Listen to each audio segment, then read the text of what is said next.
Boa noite. Eu peço permissão. Alô? Alô? Alô? Alô? Funcionou? Alô? Ah. Eu peço permissão para vocês para começar a minha fala com um agradecimento. Em primeiro lugar, eu quero agradecer a organização do evento pela honra que me deu em ter convidado para comparecer a essa semana acadêmica.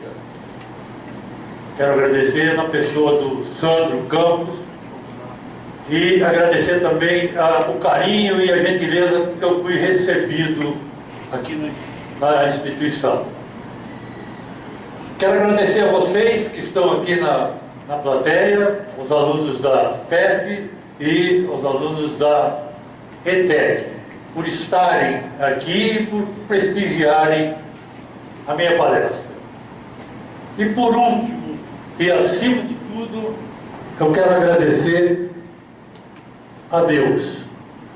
Eu quero agradecer a Deus por me dar força e motivação para aos 72 anos, estar comparecendo nesses eventos de front-end e de desenvolvimento web. Isso para mim é gratificante e obrigado, Deus.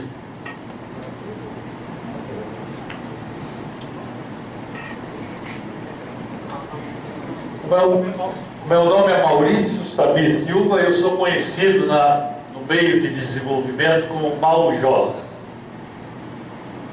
Os meus contatos estão aí no slide e eu já me coloco desde já à disposição de vocês, estudantes e professores, para qualquer tipo de conversa sobre padrões web. Eu participo muito dessas semanas de informática, faço palestras em universidade e sei que o forte de vocês e o foco principal é Java e, de uma maneira geral, programação back-end. Então, às vezes eu fico perdido, mas vou falar de CSS no meio, que a garotada gosta mesmo de programação. Mas o que eu tenho para apresentar para vocês hoje é isso, da área de front-end e, mais especificamente, CSS, folhas de estilo em cascata. Eu quero fazer duas perguntinhas aqui só para regular o nível da palestra. Quem já visitou o site do Maljor, o meu site? Por favor. Pouquíssimo. Quem trabalha com CSS ou faz experimentos com CSS ou conhece CSS?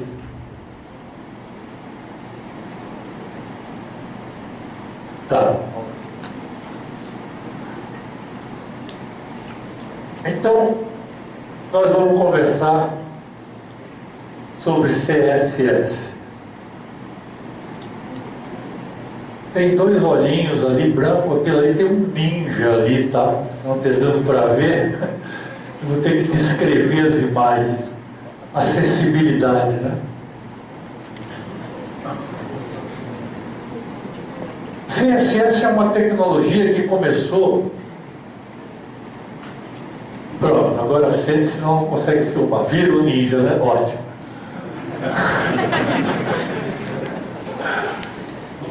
Não sou eu, é ninja de 70 anos, não tem. Mas o CSS é uma tecnologia que começou com... Alô? Falou? Não falou? Começou com a própria internet. Não descartou o meu microfone. Olha, isso aqui, esse microfone não é da instituição, é meu. Oi? Então a responsabilidade é minha. Alô? Não vai dar não, hein? Não vai dar.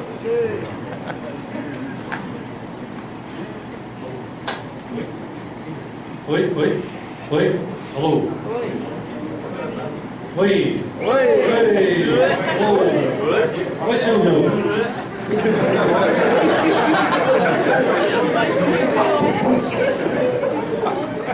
Alô.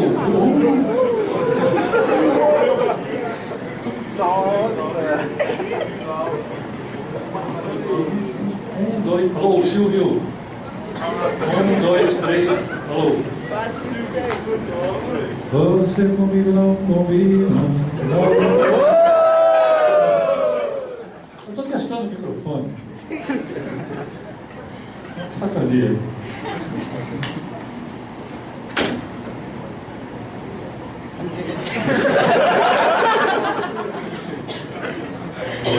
Oi. Depois de uma certa idade, tudo começa a ficar difícil. Tudo. Dói aqui, dói ali, apaga lá, falta som aqui. Bom, mas vamos em frente, vamos fazer o que for possível, né, Sandra? Então, dizia eu que CSS é uma tecnologia de front-end que apareceu com a invenção da web. Assim que a web foi inventada, a CSS já entrou em cena também, e é uma CSS nativa do navegador.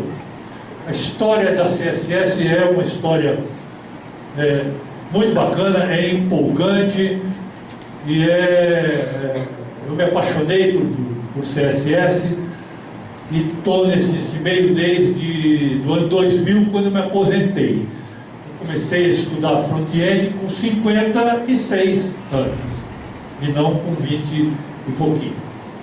E estou nesse meio até hoje. E ao longo desses anos, algumas técnicas CSS e algumas propriedades CSS apareceram que facilitaram muito o desenvolvimento. E eu montei essa palestra para apresentar alguma dessas técnicas, mostrar aqui no slide essas técnicas funcionando.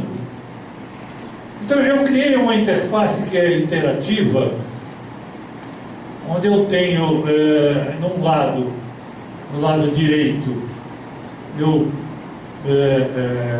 crio regras CSS, e no lado esquerdo elas fazem o efeito. E algumas propriedadezinhas de CSS para mostrar para vocês.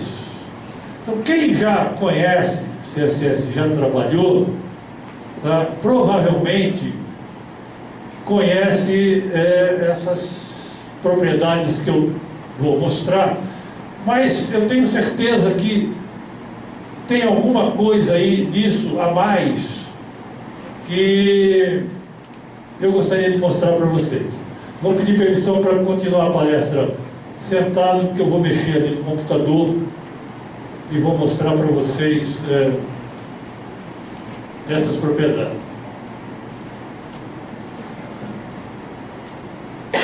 A primeira delas é uma propriedade chamada box sizing. Quem já conhece essa propriedade? Box sizing. 1, 2, 3, 4, 5, 6, 7, 8.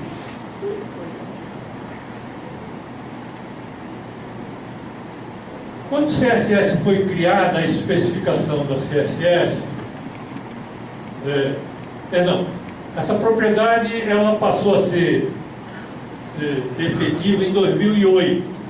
CSS existe desde 1996.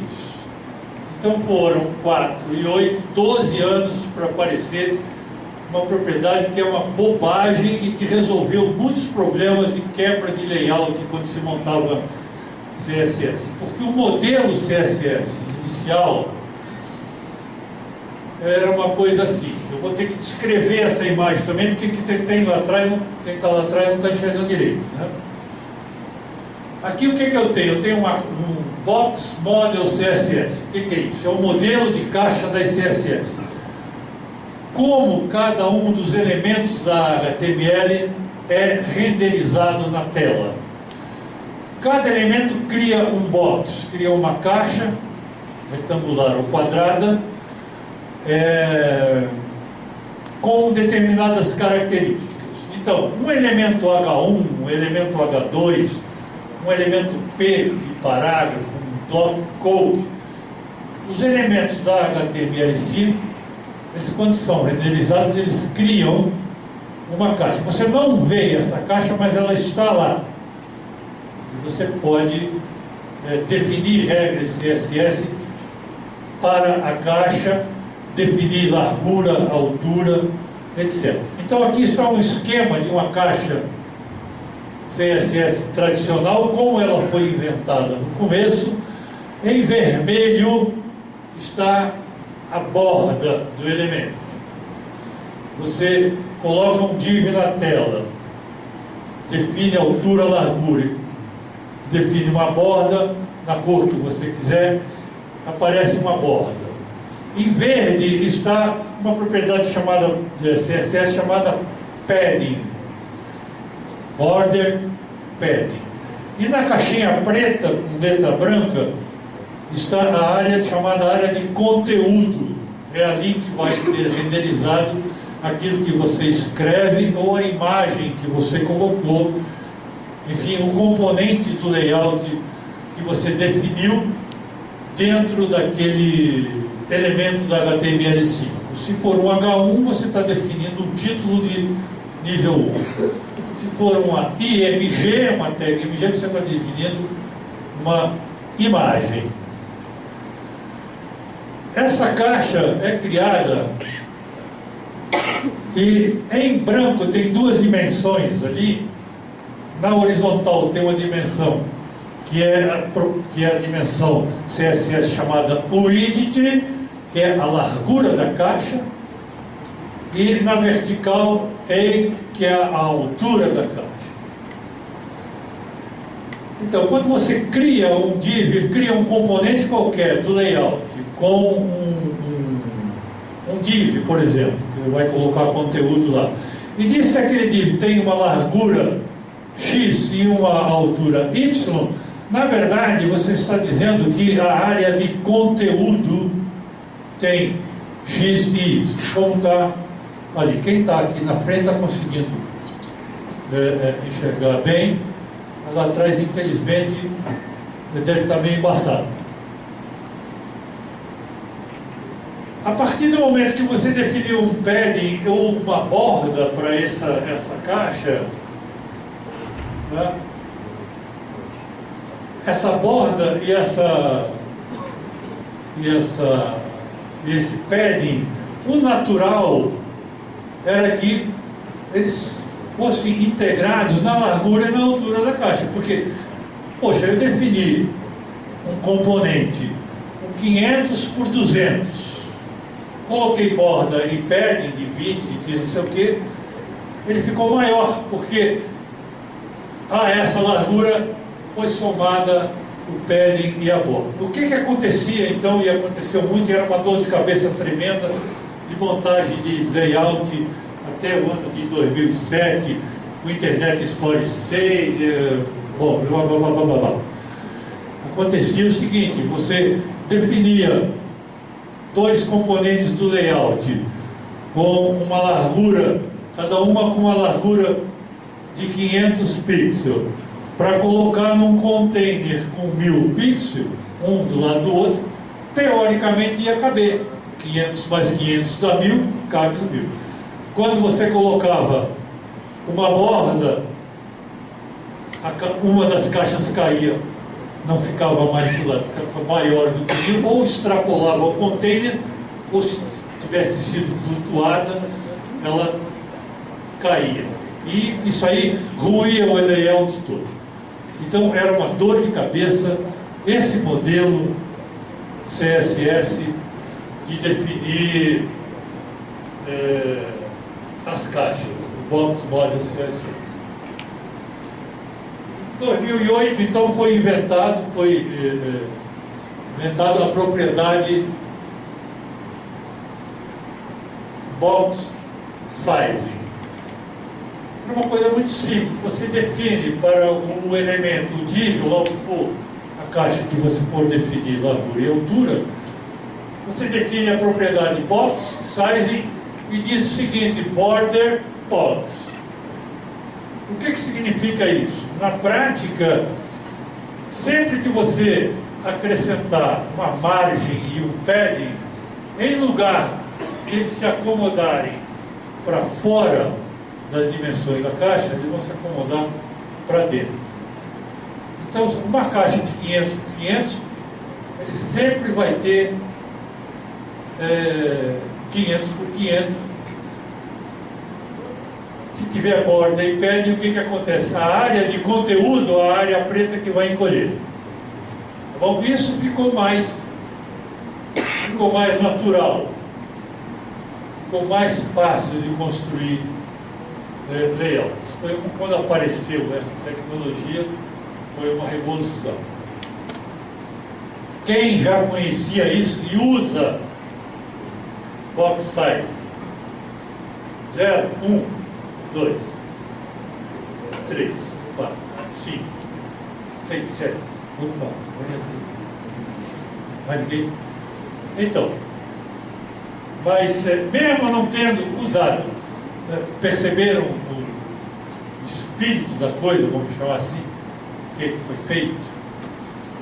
Então, a recomendação atual, sempre que você for construir um layout, use essa propriedade, porque é muito mais natural. Você está definindo largura e altura e você vai ter como resultado no seu layout um componente com aquela largura e aquela altura.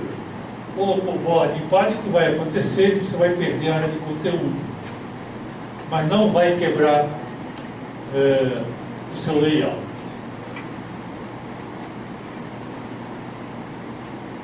E aqui estão os dois modelos. Width e height na área escura de conteúdo e aqui width e height na área total. Aquele tracejado que tem em volta da caixa, o que é aquilo? Alguém é capaz de me dizer? Está vendo? Está vendo que tem uma linha tracejada ali? Quem está aqui na frente está enxergando, lá atrás eu não sei. Tem uma linha tracejada em volta da caixa. Está escrito ali em cima, é a margem, né? Margem.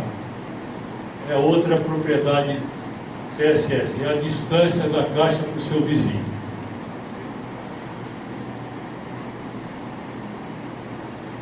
E aqui agora que as coisas vão acontecer. Vamos ver isso na prática.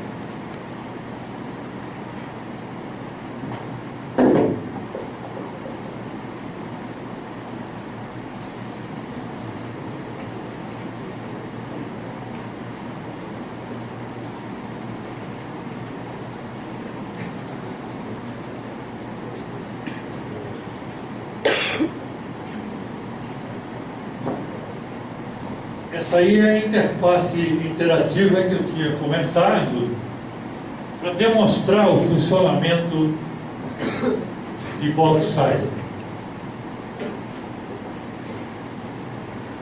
Ali eu coloquei em vermelho do lado direito, tá?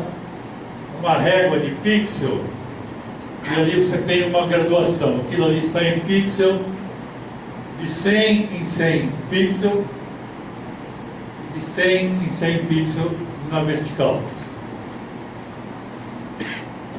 E o box, a caixa, suponha que isso seja um elemento div de um componente do layout. Tem uma borda azul e tem um padding. Padding é a distância da borda para o conteúdo, aquele Loren Y que está ali dentro. Você vê que o Loren não está colado no azul, ele está um pouquinho separado, né? Nem na esquerda, e as letras não estão coladas no azul.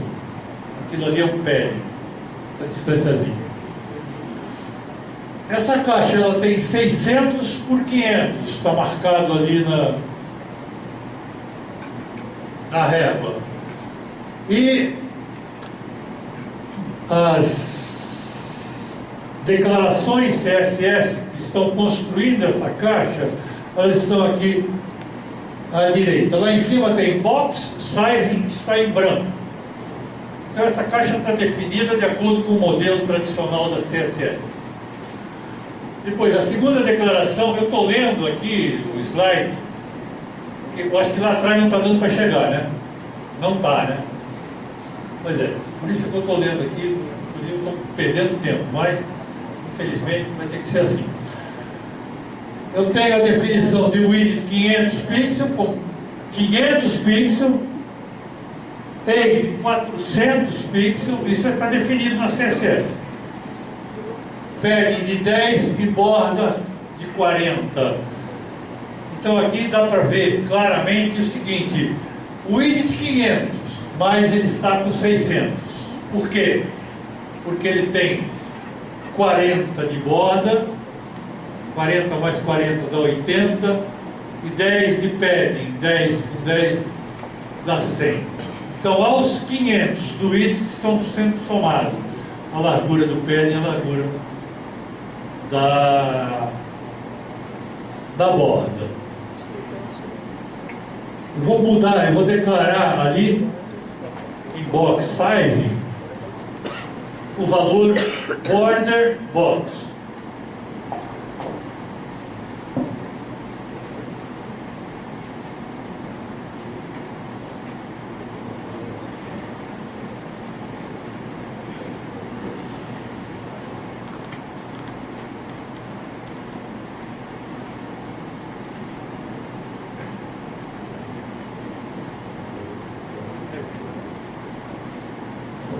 Aqui está o box size, não tem declaração alguma aqui. Vou colocar border box.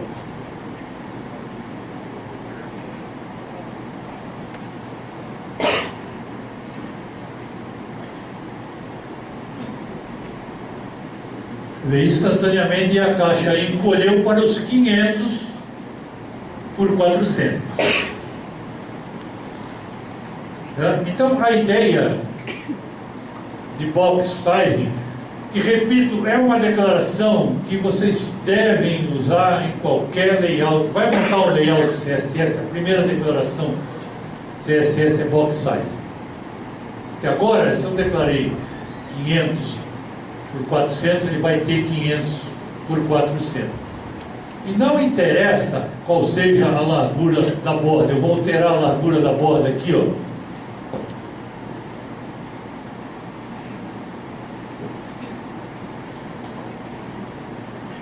De 40, eu vou botar 60. Viu? A borda aumenta, a área de conteúdo diminui, mas a largura total e a altura total do box permanece a mesma. Tá bom?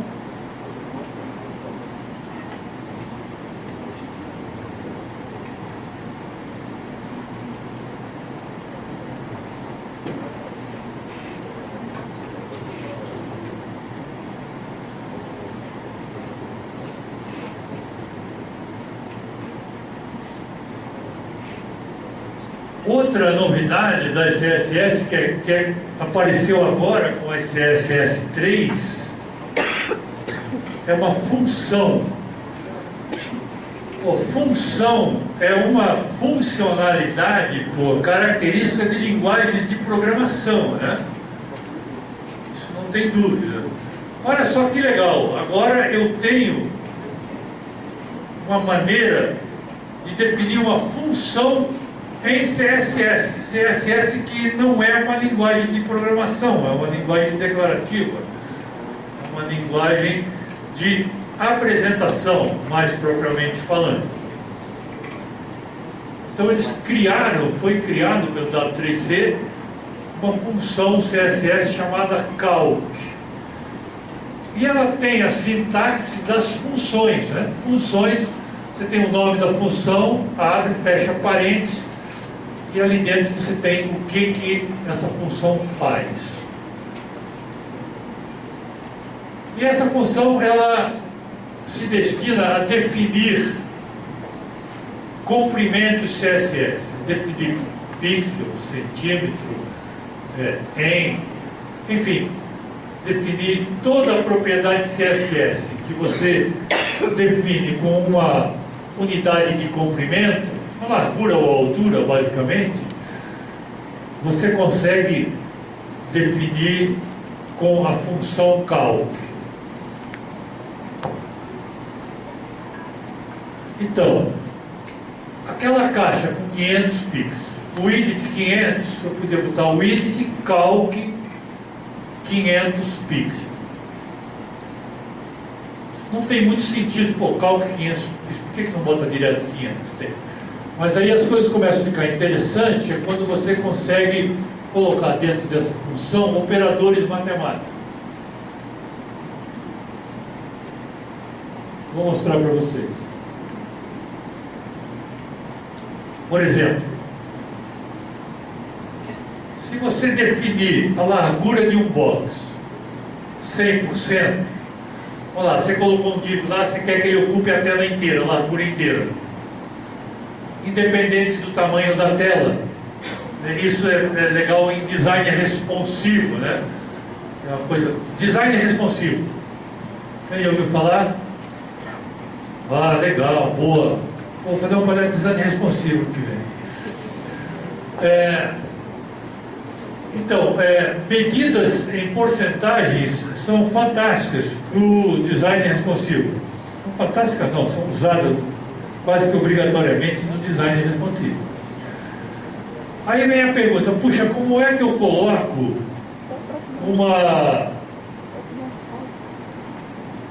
para qualquer tela, a caixa, o div ocupar todo o tamanho da tela, mas eu quero deixar uma margenzinha do lado. É fácil, em vez de você definir para ocupar 100%, defina para ocupar 90%. Vai sobrar 5% para cada lado. Certo? Acompanhou? Define 90%, centra a caixa, fica 5% para cada lado, e qualquer que seja o tamanho da tela, design responsivo, sempre você vai ter 5% de margem. Mas aí veio o espírito de porco e falou o seguinte, não, mas eu não quero 5%, eu quero 10 pixels de cada lado. E é aí que entra a função calc com aquilo que está ali em purple, na cor purple ali, ó. Calc, o que está dentro do parênteses é o seguinte, 100% menos 50 pixels, para quem não está enxergando atrás. Então, qual é a largura dessa caixa? É a largura da tela inteira menos 50 pixels. Se eu centrar, vai ficar 25 para cada lado. Qualquer que seja o tamanho da tela, agora essa margem, esse espaço que ficou, não é mais em porcentagem. Então, operadores matemáticos, mais, menos, vezes, e divisão, melhor falando, divisão, multiplicação, subtração e soma, são suportados ali. Então, você pode, por exemplo, escrever ali 25% vezes 3.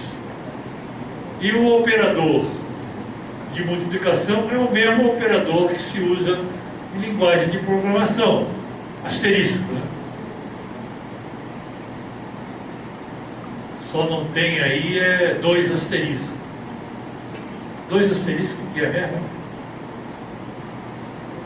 Em programação. 3, 2 asterisco 2. Potência, né? Pelo menos quando eu estudei assim. Potenciação, né? Potenciação não tem. São as 4 operações básicas que se trabalha. Vou mostrar isso também funcionando.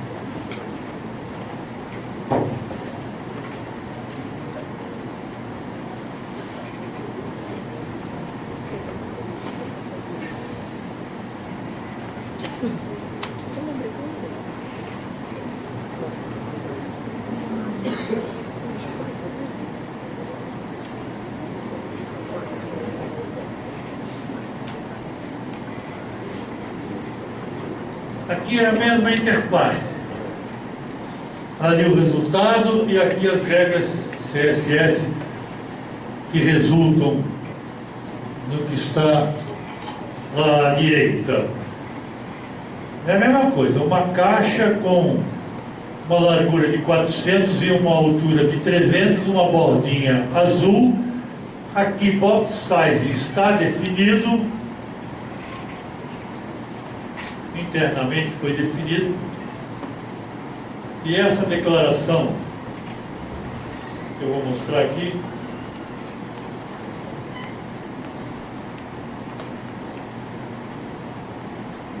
é uma declaração da largura da caixa. Essa largura está definida como 400. Na primeira linha da regra CSS. E aqui embaixo tem uma nova definição de largura. E aqui entra uma coisa própria da CSS que se chama o efeito cascata. Ouviu falar? Quem conhece o efeito cascata?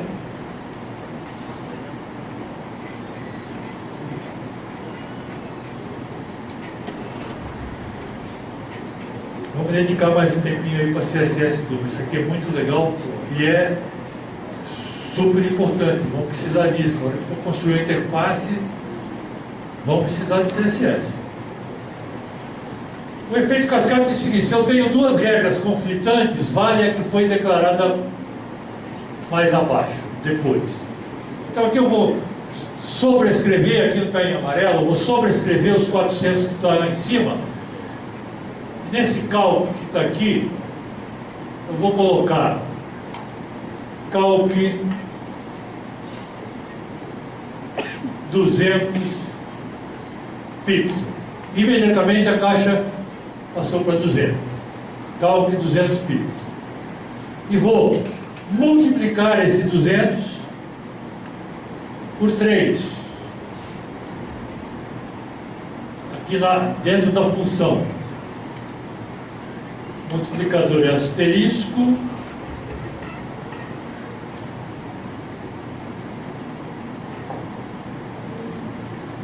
três. Foi para 600. Eu posso fazer isso com a altura, eu posso fazer isso com a largura da borda também. E aqui, eu não vou me estender mais, já mostrei, o espírito é esse, tá? Aqui vale divisão, você pode dividir qualquer unidade aqui dentro do cálculo. Porcentagem, pixel, em, centímetro, qualquer unidade CSS pode ser. O que você tem que tomar cuidado é separar o operador. Com a multiplicação funciona. Aqui, ó. Dá um espacinho aqui. Separar os operadores operando ali do sinal, porque na divisão ele não vai funcionar. Com a multiplicação funciona, mas divisão, subtração não funciona. Isso é um detalhe. É um detalhe que é decisivo. Se não funciona, pô, então não é um detalhe. Eu gosto dessa linha.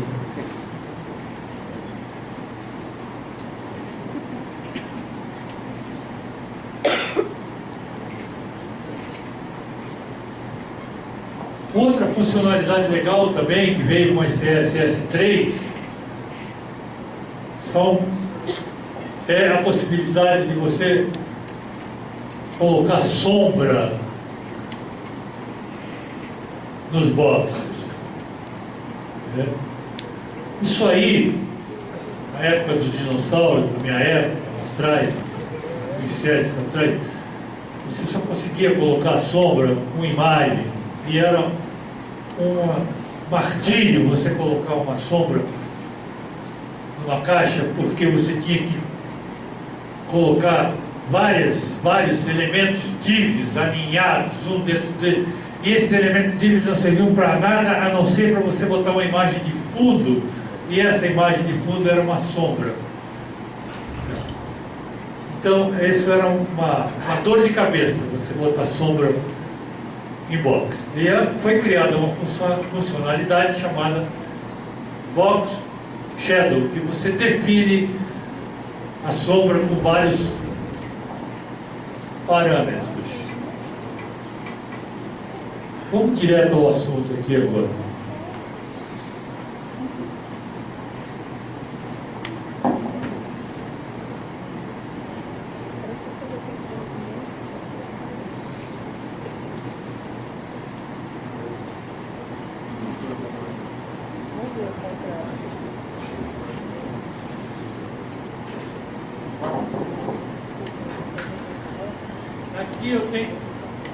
Aqui eu tenho a propriedade Box Shadow que está em branco.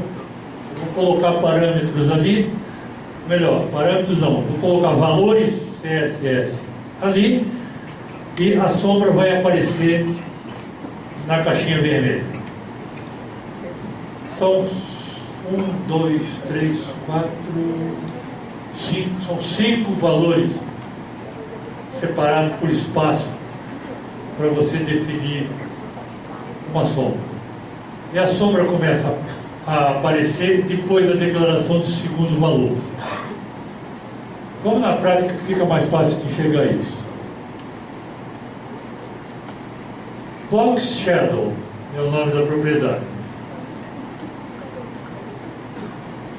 O primeiro valor é o valor X. É a espessura da sombra na lateral, no eixo horizontal, na lateral da caixa. Vou colocar 40 pixels. Nada acontece porque começa a fazer efeito quando você coloca o segundo valor. O segundo valor é o valor Y.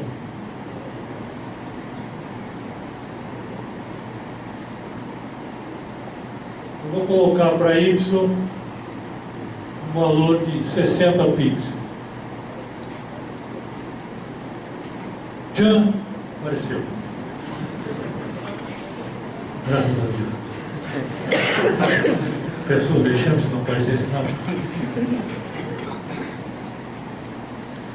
O que eu fiz aqui?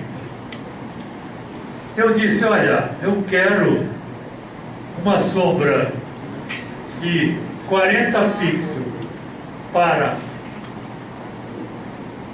a direita e uma de 60 para baixo. As coordenadas CSS, a origem das coordenadas CSS é o canto superior esquerdo da tela.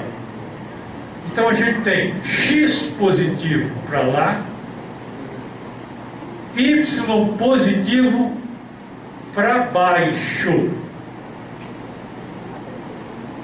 O Y é o contrário do sistema cartesiano. O sistema cartesiano positivo para cima. Aqui é assim. X positivo, em CSS é X positivo, Y positivo. Se eu trocar o sinal do 40, colocar menos, tá vendo? Ela vem para esquerda. E se eu trocar o sinal do 60, ela sobe. Tá? Então, os dois primeiros valores de sombra são X e Y da sombra. O valor seguinte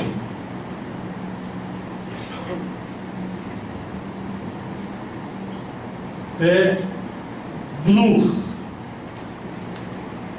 Tem alguém que mexe com design aqui? Que sabe?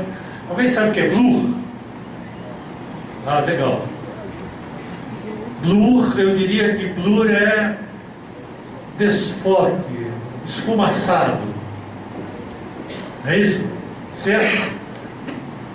Designer. É isso aí. O terceiro valor é blur. Então, o raio de blur. Ele é definido também em unidade de comprimento, em pixel, por exemplo. Eu vou colocar aqui 20 pixels para ver o que acontece. No blur.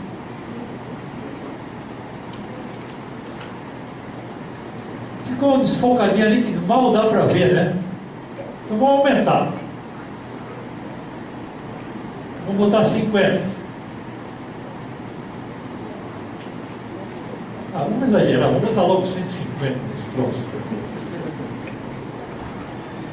Então você controla, agora sim você tem uma verdadeira sombra, né? Sombreado com o parâmetro blue. O terceiro valor é o valor spread. É para você crescer a sombra. Esse eu não vou mostrar agora, vou mostrar depois. E com outros valores aqui dá para ver melhor. Agora veja, quando eu defini a sombra, eu não disse qual era a cor da sombra e ela ficou branca. Por padrão, a sombra tem a mesma cor da propriedade CSS Color. E aqui as letras de exemplo, sombra em box, são brancas. Então ela vai assumir a cor branca. Aí você me pergunta, mas pô, se eu tiver um box com texto branco, eu só posso botar sombra branca? Não, você pode controlar a cor da sombra com mais um valor colocado aqui.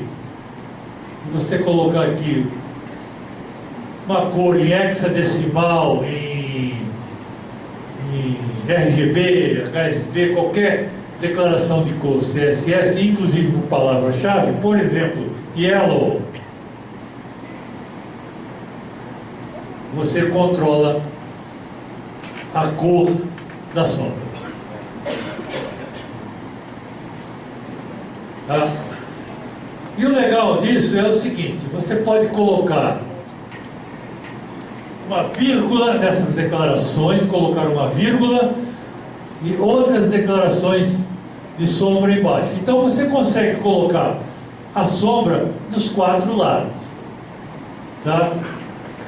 Porque você já ia me perguntar o seguinte, mas se eu só posso botar positivo e negativo, eu fico sempre restrito a 2 lados, né?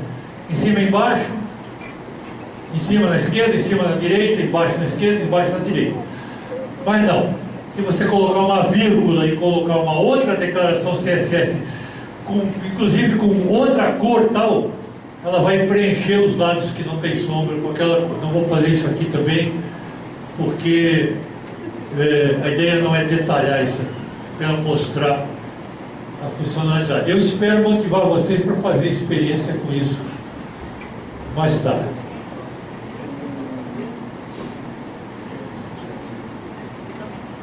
Mais tarde para programadores, eu estou às 4, 5 horas da manhã. Né?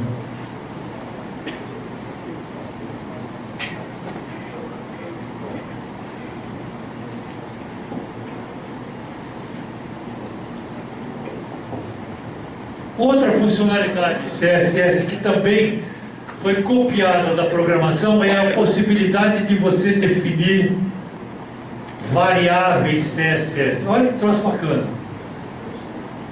Você pode definir variáveis. A sintaxe para definição de variáveis é como está mostrada aqui. Você define aonde que qual o escopo da sua variável, se ela é válida num div, num parágrafo, ou se ela é válida no documento inteiro. Nesse caso,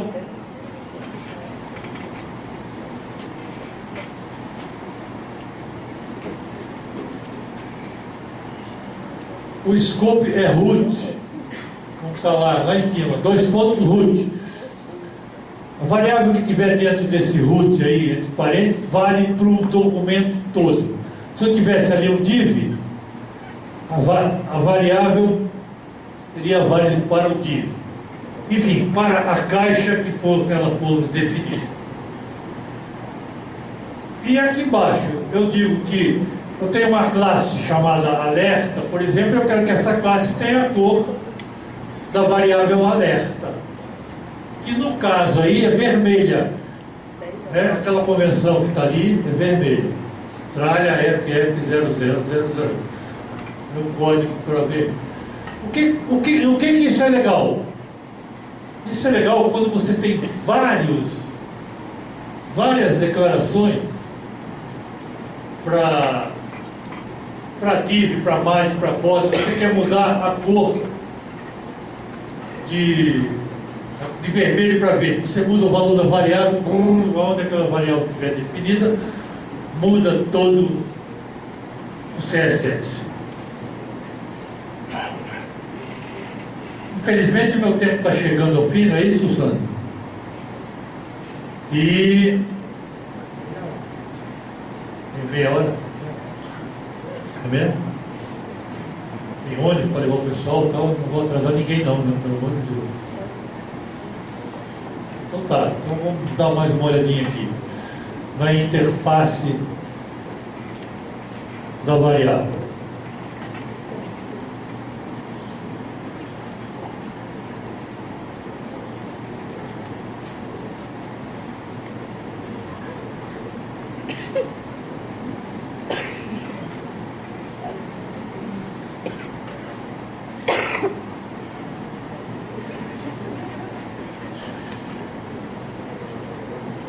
Aqui eu tenho a definição das variáveis. Eu tenho uma variável chamada... A sintaxe para definir variáveis CSS é traço, nome da variável. Isso é a sintaxe CSS. Traço, nome da variável. Aqui eu tenho traço, cor branca. BG, color, cor de fundo. Eu chamei de BG color, mas podia ser cor de fundo. Traço, cor de fundo. O nome que você quiser. Green, largura 500, traço, largura 500, traço, altura 200. E eu usei essas variáveis para definir a cor,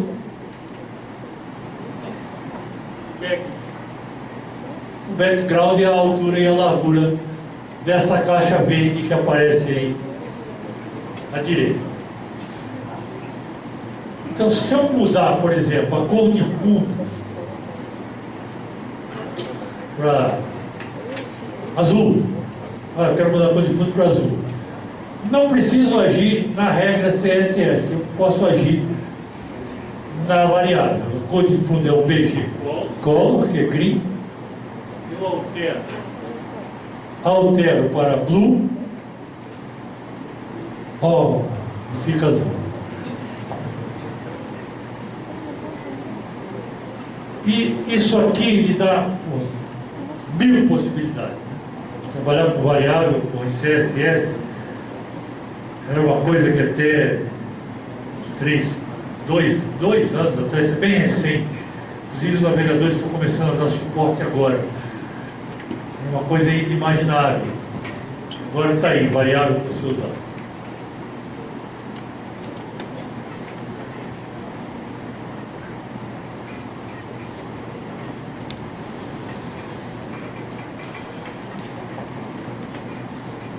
A funcionalidade de bordas também é bem legal, mas eu vou passar batido aqui nela.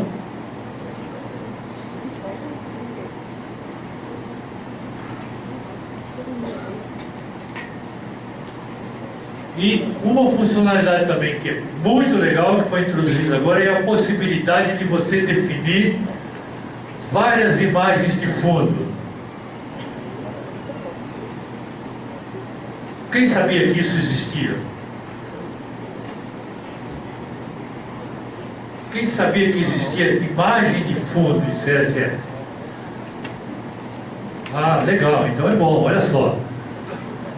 Imagem de fundo você sabe colocar. Agora eu quero ver você colocar várias imagens de fundo. É possível. E é super simples. Você define várias URLs para background image separadas por vírgula. Simples. Com isso, você consegue colocar várias imagens de fundo. Vamos dar uma olhadinha também na interface interativa, que isso aqui é bem legal.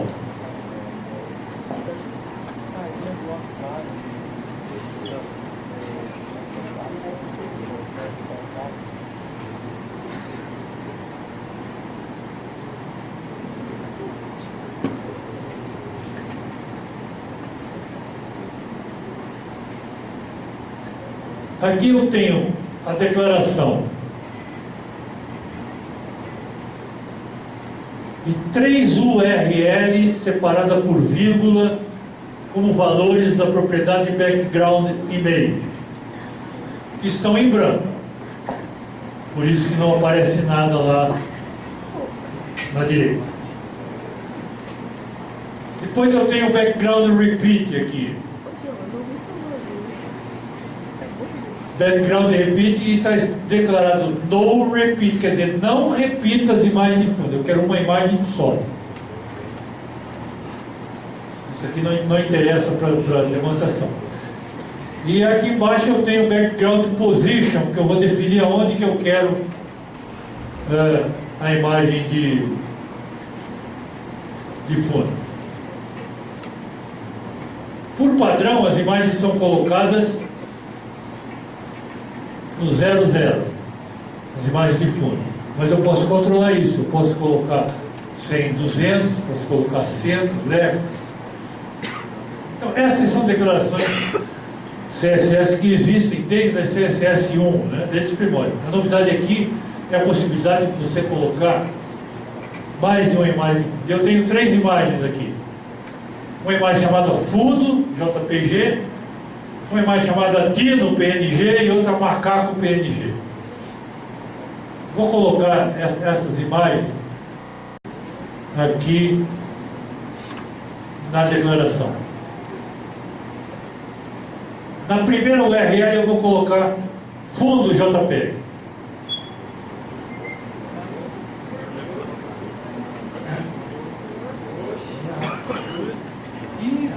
Não, tem que falar mais. Oi. Quando for assim, fala mais alto.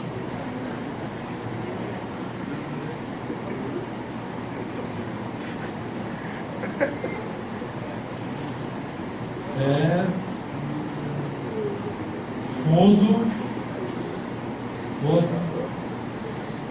Não, porque normalmente o cara fica torcendo, ele não fala nada, fica torcendo por conta da merda.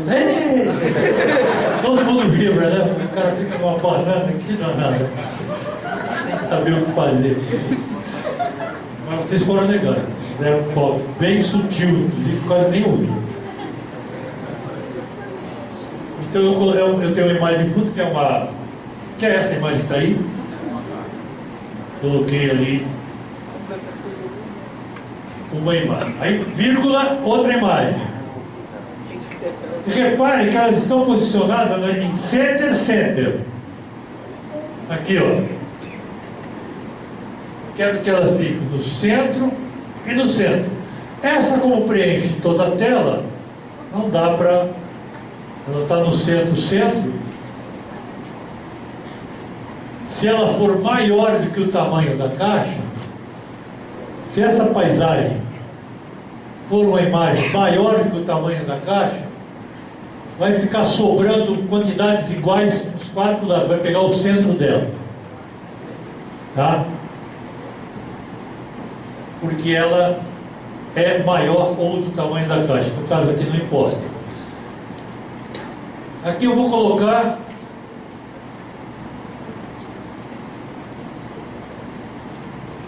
o que eu vou colocar aqui? Pedido.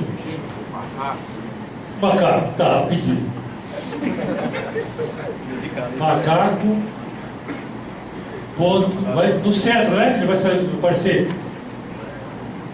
E não apareceu. Cadê o macaco?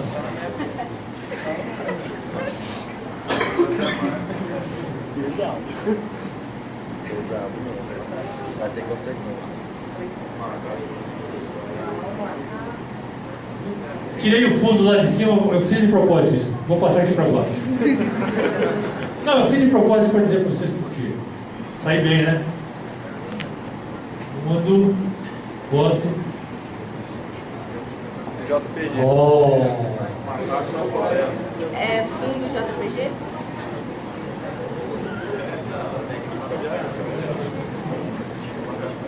Fundo PNG, que é isso?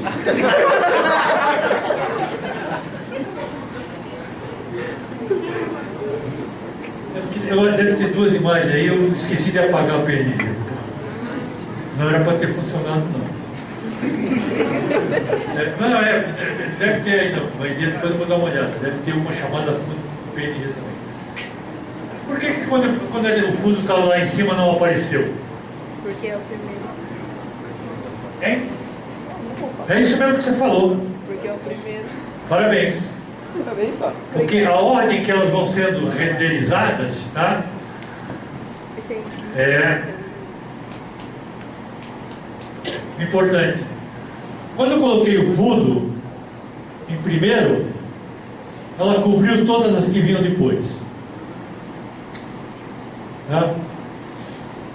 Quem vem em primeiro aparece num Z maior, no eixo Z maior, aparece mais para fora, a declaração em primeiro.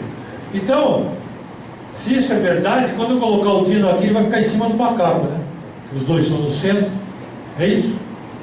Bora que fica.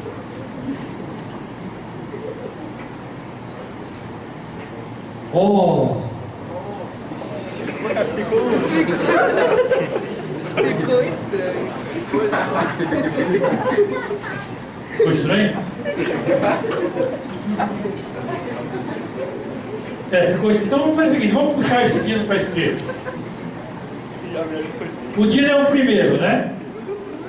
O posicionamento do dino é esse primeiro. Veja que está aqui, ó, tá.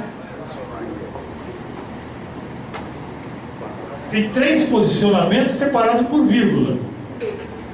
O primeiro vale pro dino, que é o primeiro. Center, center, eu vou botar left center. Ele deve ir para a esquerda e continuar no centro, vamos ver.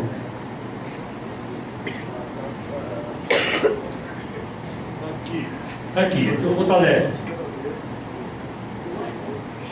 Left.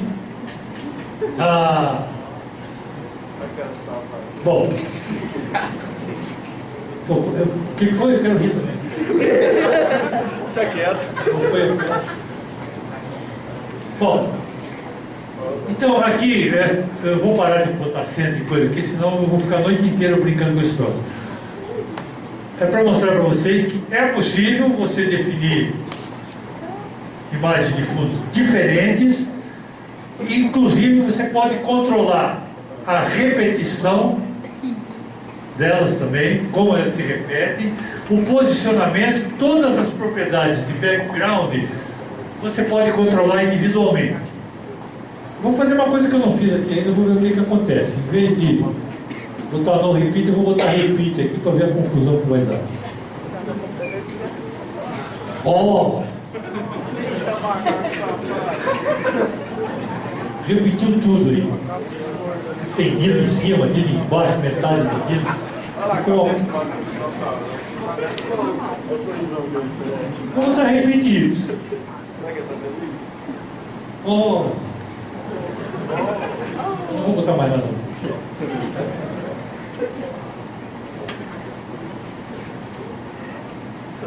Bom, então isso aqui, essas propriedades que eu mostrei para você, são propriedades CSS que apareceram e que criaram uma verdadeira revolução na CSS, que vieram facilitar a vida do desenvolvedor. E como essas, existem várias outras. E o que eu queria mesmo era motivar vocês, primeiro, para a CSS. Segundo, para quem já conhece alguma coisa de CSS, aprofundar mais ainda. Tem muita coisa legal. É muito bacana de você fazer experiência. E o difícil é arranjar um tempinho para isso tudo, né? Eu sei. Mas eu sou um apaixonado por CSS. E para fechar a apresentação, eu coloquei aqui um Google Doodle. Quem sabe o que é isso? O Google de vez em quando lança lá no mecanismo de busca, quando você abre o Google, aparecem umas imagens comemorativas, tem de Olimpíada, tem, enfim, Dia Internacional da Mulher, essas datas mundiais significativas, o Google faz uma homenagem. E o Google publicou esse doodle aqui em 2012 para comemorar. Eu vou ler também porque não está dando para ele chegar lá atrás. Desculpa quem está aqui na frente, eu sei que vocês sabem ler, mas eu vou repetir. Em 2012, para comemorar os 182 anos de Elon J. Muglid, fotógrafo inglês. É complicado esse troço aqui. Eu sei que tem uma ponte aqui, muito Bridge. Bom, o fato é o seguinte, é um fotógrafo inglês que, conhecido por seus experimentos com o uso de múltiplas câmeras para captar o movimento, precursor da película de celuloide usada em animais. Esse Google, esses cavalinhos aqui. Só que isso aqui era animado. E o Google fez muito tudo com Flash, né? A tecnologia Flash. Esse aqui foi feito com CSS. E olha só que legal que ficou. Ah, não. Eu dei 2 toques aqui, tem que dar um só, senão não. Isso aqui é CSS, ó.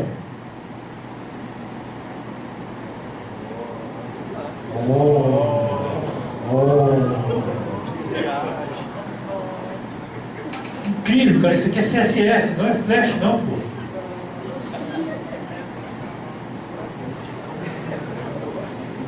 Eu transcrevi aqui um filminho, então tem que rodar de novo. Ah, meu Deus do céu, toque só, pô, não é dúvida ainda.